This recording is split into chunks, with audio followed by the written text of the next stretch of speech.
Welcome back to another video. A few months back we did a video on the Teac A-4010S reel-to-reel tape recorder, and in that video it looked as if all we needed to do was replace the belt and all its problems were solved.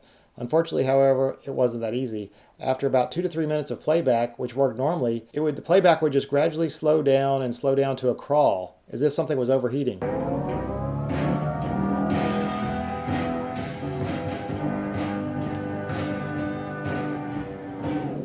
The problem wasn't mechanical, like caused by this pinch roller. As it turns out, it was the result of a single faulty capacitor, but getting to that capacitor was quite a journey. And I'd like to say thanks first and foremost to the people on tapeheads.net who really helped out with suggestions. I was immediately suspicious of these large green tape tension resistors because they got warm, but that's normal behavior. The thing mostly related to the motor speeds are these large silver motor run capacitors. In researching these, I learned a lot. Like, first of all, they're not electrolytics like those other silver ones on the far left. Second, they're actually multiple capacitors baked into one shell, so I replaced the large silver part box thing with a bunch of smaller capacitors bundled together.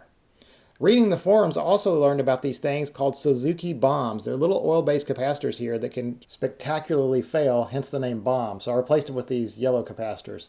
Here you see the bundle on the left that I've replaced one of those silver things. Eventually they're still in there but disconnected. Eventually I removed them to recover the space. Another thing I did before I figured out the capacitor was the problem was to clean and oil this motor.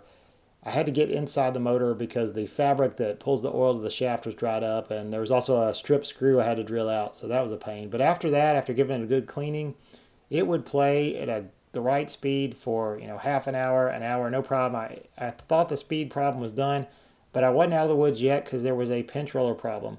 If you remember in the original video, at some point the reverse stopped working, and I figured out that was related to pinch roller pressure. Another problem that I ran into was when I quit using the little tape and went back to the full-size reels, the tape started dancing, and it was affected by the position of the pinch roller. I could pull the pinch roller in and out. And upon closer examination, I found the pinch roller had it had one divot in it.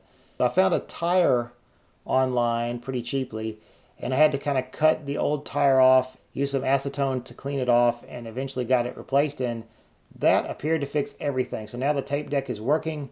It works in forward mode and reverse mode. So this thing is fixed, and that's just a quick update, just in case somebody else may be looking for more information on this particular tape recorder. As always, thank you for watching these videos. Bye-bye. Yeah.